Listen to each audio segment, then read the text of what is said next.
Okay, so the next time we see the Philadelphia Eagles, it will be in a live preseason game. However, today's practice was pretty interesting as Cooper DeJean got his first interception at safety. Meanwhile, the new cornerback that we traded for from the Raiders is already at practice, and questions are being asked about who's going to start. So much to break down as it pertains to training camp, including Dallas Goedert's big grab over Mukuba, Jahan Dotson routing up Cooper DeJean, and Smael Mondon locking down Saquon Barkley for a second time. What is going on, everybody? I go by Philly Mike, and it's the Philly Talk Podcast. If you rock with our Philadelphia Eagles, hit that like, subscribe to the channel, and turn on that notification bell so you don't miss the videos.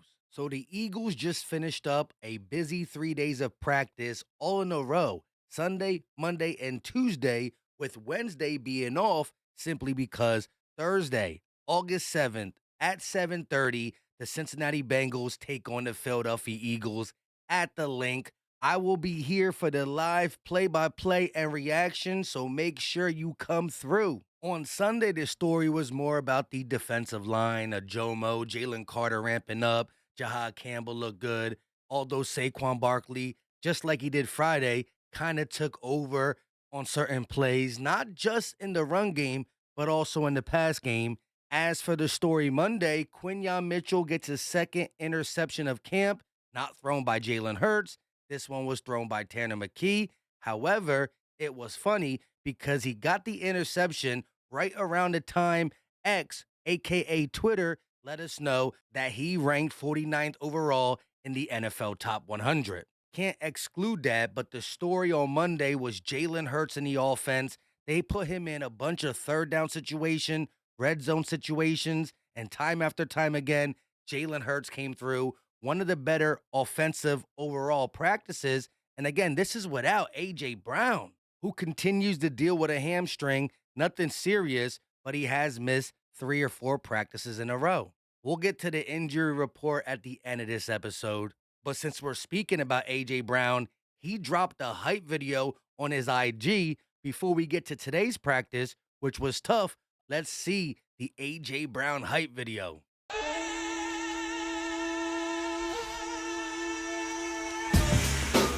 No, I truly feel like I'm the best in the league. I want to put a stamp on it.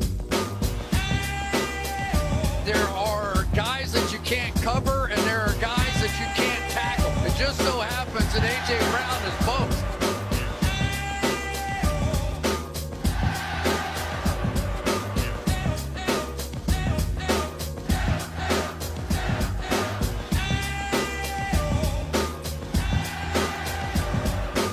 I don't want to say it really is lit, man.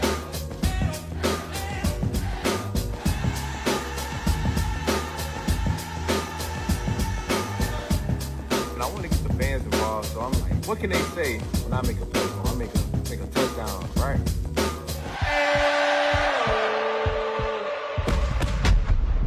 Absolutely fire. If that didn't hype you up, then I don't know what to tell you. I guess you're not a big football fan. As for training camp, a lot of people were looking at who's going to start with the ones. Jalyx Hunt, who everybody expects to start next to Nolan Smith, and or Joshua Uche, who has come to life over the last 3 days, got a couple sacks, and has been getting more time with the first team defense. When asked about switching people in and out with the ones, this is his reasoning behind it. Because if one goes down, you don't want that play in that game or that rest of that game to be the first time those two guys have played together. Same thing with safeties. We eventually will get to that too. So, you just don't want to always be ones, twos, threes. You want to mix guys up because you never know when somebody's going down and now they got to play next to somebody that they've never played next to before, even in practice. So you want that done in practice. It absolutely makes sense for linebackers, corners, and safeties, but even more for the edge rushers and D tackles who rotate normally. You're not going to see Fangio rotating linebackers and corners and safeties when the games are here, right? Them positions stay in until an injury.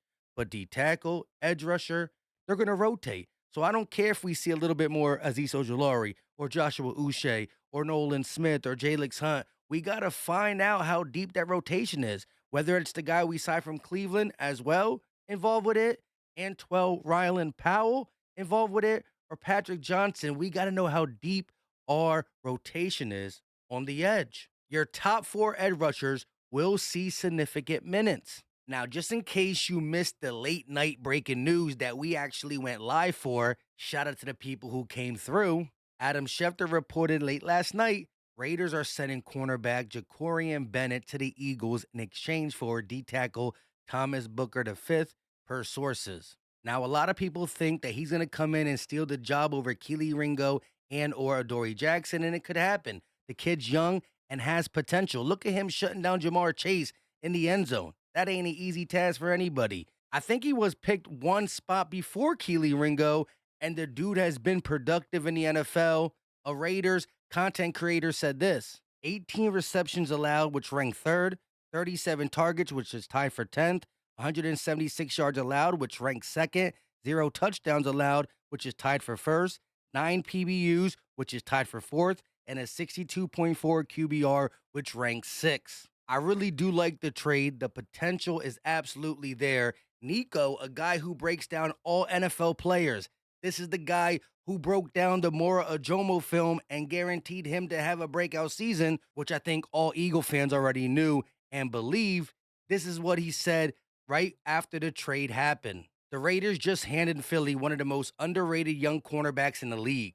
Sheesh. And here he is today at practice talking with Nakobe Dean. As for the loss of Thomas Booker, we are way deeper at D tackle than we are at corner, simple and plain. I like this morale in the locker room, which makes me also think you don't throw a morale guy away who gave you 50 to 60 quality snaps last year for a guy who might be cut. But the D tackle room is just too full. We know the main four: Jalen Carter, Jordan Davis, Mora Ojomo, Ty Robinson. That's the four-piece right there.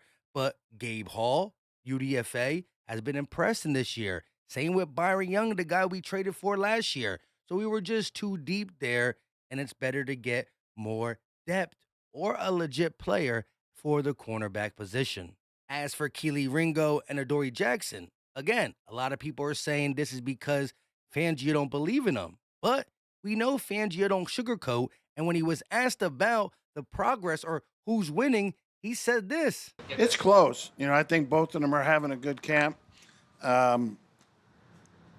But it's close, and been happy with both of them, and we'll see. So again, it's close, and he's happy with both their play. That's not to say that he won't be more happy with this guy's play. As for today's training camp practice, this is what Jimmy Kemsky wrote. One player under a little bit of scrutiny following the Eagles' trade for cornerback on Monday night is Keely Ringo, who is battling for a starting job opposite of Quinyon Mitchell. Ringo jumped an out route in front of Jahan Dotson, had a chance at a pick six. The ball was right in his hands, but he dropped it. Ringo then jumped around in frustration and knocked over a 60-something-year-old official. LOL, he was fine. Would have been nice for Ringo to get a pick six right when possibly his replacement comes. Again, I still believe in Ringo, but I'm going to let the better man play any and every Sunday. As for Cooper DeJean, who picked off Jalen Hurts today on a play which he was covering Dallas Goedert in the end zone, he was step for step with Goedert, who stumbled, leading to Cooper DeJean making the uncontested pick near the sideline. It was reported that Fangio elected to play a lot of base defense, which did keep Cooper DeJean on the field at safety, and if he's guarding Dallas Goedert, that's probably where he made the pick. As for a little get back, Goedert did have a nice red zone play to make up for his stumble against Cooper DeJean. He went up high in the end zone for a Jalen Hurts pass over rookie Mukuba, who was giving up 6 inches to Goedert. So Jalen Hurts and Dallas Goedert keeping the connection in training camp alive. Remember, we got all these skill players, right? But Dallas Goedert led the Eagles in their playoff run last year. As for another player that is growing a nice connection with Jalen Hurts the last 2 days, Jahan Dotson had a good day. He beat Cooper DeJean for a touchdown while running along the back line of the end zone. He also beat Cooper DeJean on an out route in the red zone. he was able to get separation twice against a really good player. It's nice to hear the connections growing. We're talking about a contract year for Jahan Dotson. I don't see any way he's a Philadelphia Eagle after this year. I want him to ball out because if the weakest link of the Eagles' offense is balling out, this offense is unstoppable. And I say that because if he balls out, someone's going to offer him a contract. And if he doesn't, well, then there's no real reason to pay him decent wide receiver money if he's really not bringing much more value to the Eagles team. So again, go out with a bang, Jahan Dotson. We need that. We need that. Flipping things over to the defensive side, everyday rookie linebacker Smael Mondon does something impressive. Today he had blanket coverage on Saquon Barkley, who looked like the primary receiver on the play. Jalen Hurts waited a bit for Barkley to break free from Mondon's coverage, but Mondon suffocated him and Hurts was forced to look elsewhere. This rookie's name continues to come up in training camp notes. He's getting his opportunities because Nakobe Dean and Zach Bond, who again, Zach Bond's not dealing with nothing crazy. Nick Sirianni said today that both A.J. Brown and Zach Bond, who missed a lot of time, are A-okay. They're going to be able to play when we need them to. However, Smael Mondon could be another 5th round, low round gem. As for Eli Ricks, Jimmy Kempski said he had a tough moment today. He was covering Elijah Cooks, who was running a slant route. After Cooks made the catch, he slammed on the brake, spun back toward the outside, and beat Ringo, I think he means Ricks, to the end zone. Ricks never even got a hand on Cooks. You don't want to put a play like that on film the day after the team trades for a player at your position. Again, I don't think he meant Ringo. It was all about Ricks. And Fangio said that he's been getting better. However, he has to eliminate the negative play. I'm guessing something like that. I heard his ankles was broken. Elijah Cooks also beat Mac McWilliams from the slot on a slant route for a touchdown. Cooks is very clearly a better pass catcher than Johnny Wilson or Aniyah Smith. This all, again, according to Jimmy Kempski. But every single day, I feel like we hear Elijah Cooks' name be brought up. He's been having a monster camp. So has Darius Cooper, another guy who balled out a little bit today. Don't have the write-up on him. I accidentally deleted it. My bad. As for running backs, both backup running backs did nice things today. In the passing game, Will Shipley had a pair of catches in the flat in which he caught the ball and turned upfield without even breaking stride. That might not sound like much, but he looked smooth and efficient with no wasted steps, putting himself in the best position possible to get yards after the catch. A.J. Dillon had a nice run after the catch on a screen play. He has caught the ball well all camp as well. Oh, and Saquon made a touchdown catch over the middle, pass trotter on a Texas route. Have we mentioned that Barkley is good? A little sarcasm there, but the best play of the day, the highlight play, was that touchdown on the Texas route to Saquon Barkley, because according to the beat writers who tweet on Twitter, they said Jalen Hurts threaded the needle. It was a very tight window in the middle of the end zone, crowded area, Trotter reaching out his hand for it, and numero uno fit it in. With all that being said, let me know your thoughts in the comment section. If you heard something I missed, again, we'll talk again tomorrow for the things I missed. We always do like a day and a half recap because there's always some information out there. Players were talking to the media as I was doing this. But again, I'm excited. We'll talk a little tomorrow, maybe a live stream, but I will be live for the play-by-play Eagles versus Bengals, August 7th, Thursday, 7:30. Like, subscribe, turn on the notification bell so you're live when we do stuff like breaking news, like yesterday. Shout out to the real ones that were in there. Until next time, you know what time it is.